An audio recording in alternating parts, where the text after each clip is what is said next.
Perkenalkan, saya Roderick Wilson Tendean dengan NIM 20026127179, dokter muda stase anestesi periode 9 Agustus sampai 19 September 2021. Pada kesempatan ini, saya akan mempresentasikan mengenai materi yaitu kardiopulmonari resusitasi atau biasa kita kenal dengan CPR. Pertama-tama, sebelum kita membahas mengenai CPR, kita akan membahas mengenai bantuan hidup dasar terlebih dahulu. Bantuan hidup dasar atau BHD merupakan suatu usaha yang dilakukan untuk mempertahankan kehidupan pada saat penderita mengalami keadaan yang mengancam nyawa. Terdapat beberapa aspek dasar pada bantuan hidup dasar, meliputi yang pertama, pengenalan langsung terhadap henti jantung mendadak dan aktivasi sistem tanggap darurat. Selanjutnya, yaitu resusitasi jantung paru dini atau RJP dini, dan defibrilasi cepat dengan Automated External Defibrillator atau AED. Terdapat juga ada tujuan dari BHD itu merupakan yaitu mempertahankan ventilasi paru dan distribusi dari darah dan oksigen ke jaringan tubuh. Selain itu, pemberian bantuan sirkulasi sistemik beserta ventilasi dan oksigenasi tubuh secara efektif dan optimal sampai didapatkan kembali sirkulasi sistemik spontan atau telah tiba bantuan dengan peralatan yang lebih lengkap untuk melaksanakan tindakan bantuan hidup jantung lanjutan. Selanjutnya, untuk CPR sendiri atau RJP merupakan suatu tindakan darurat sebagai usaha untuk mengembalikan keadaan henti nafas ataupun henti jantung ke fungsi yang lebih optimal guna mencegah terjadinya kematian biologis. Tujuan dari resusitasi jantung paru ini untuk mengembalikan dan mempertahankan nafas dan sirkulasi untuk memberikan oksigen dan aliran darah ke jantung, otak, dan organ vital lainnya.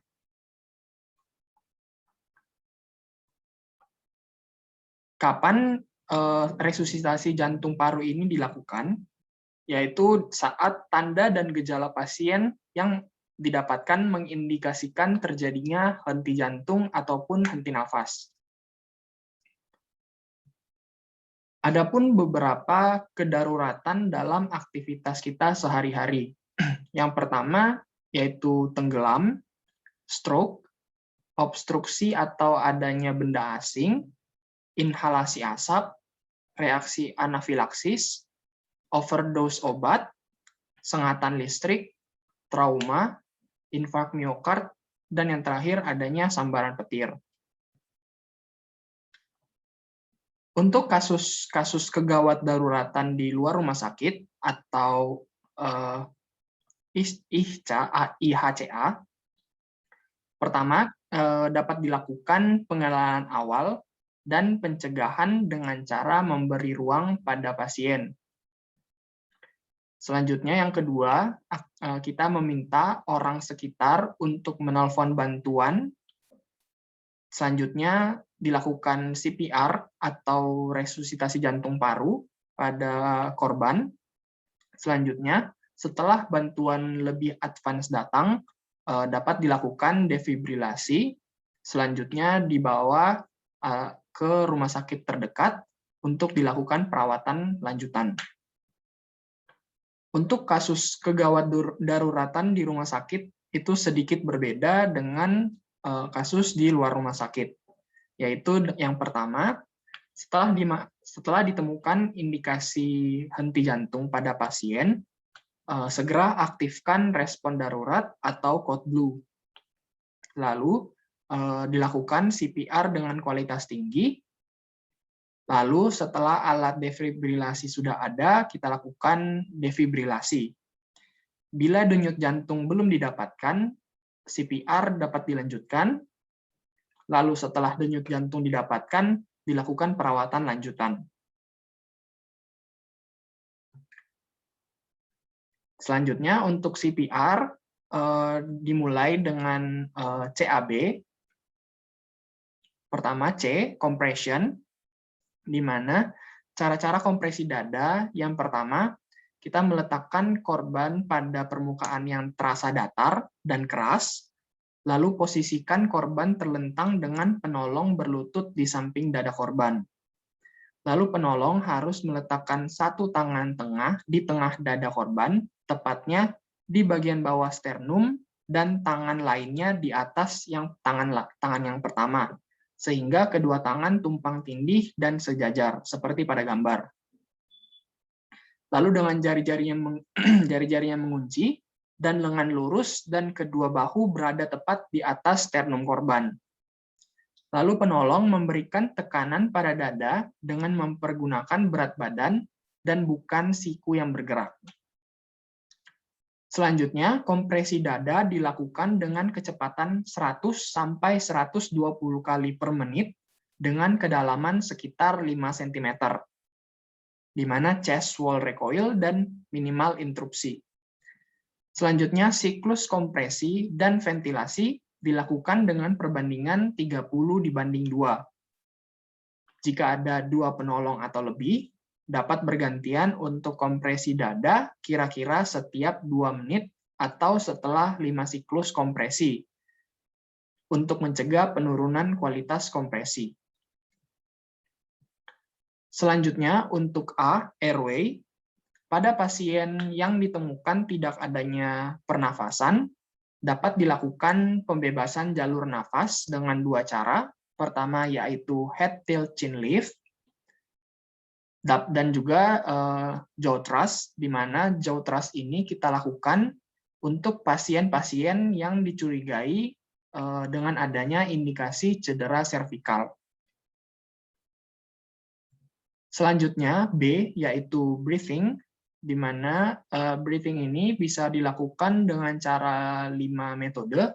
Pertama yaitu mouth-to-mouth rescue breathing, yang kedua ada mouth-to-barrier device breathing, ketiga mouth-to-nose and mouth-to-stoma ventilation, yang keempat ada ventilation with back mask device, dan yang terakhir ada ventilation with an advised airway.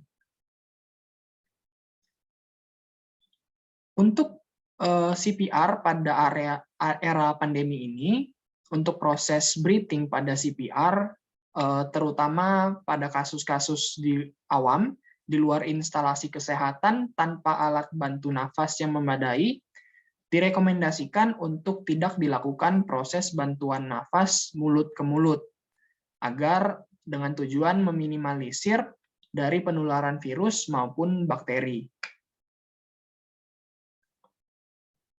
Selanjutnya, untuk evaluasi dari CPR ini, dilakukan evaluasi nadi setiap 2 menit atau setelah 5 siklus, yaitu 30:2 tadi. Jika nadi masih tidak teraba, dilanjutkan tindakan CPR lagi. Lalu jika nadi sudah teraba, kita lakukan evaluasi terhadap jalan nafas pada pasien. Jika jalan nafas sudah normal, posisikan pasien ke recovery position. Jika jalan nafas belum ada, berikan nafas bantuan dan pantau denyut nadi pada pasien. Untuk recovery position, pertama, tangan pada sisi penolong diarahkan ke atas, lalu tangan yang lainnya disilangkan ke leher dengan telapak tangan di pipi, lalu kaki pada sisi berlawanan dengan penolong ditekuk dan ditarik ke arah penolong. Selanjutnya, miringkan tubuh pasien ke arah penolong. Kapan CPR atau RJP diberhentikan? Pertama, yaitu saat tenaga bantuan yang lebih advance sudah datang. Kedua, yaitu pasien sudah kembali sadar. Ketiga, penolong sudah kelelahan. Keempat, pasien dinyatakan meninggal. Dan yang terakhir, ada DNR atau do not resuscitate pada pasien, terutama pada pasien pada fase terminal. Baik, sekian presentasi materi mengenai kardiopulmonari resusitasi atau CPR yang dapat saya sampaikan.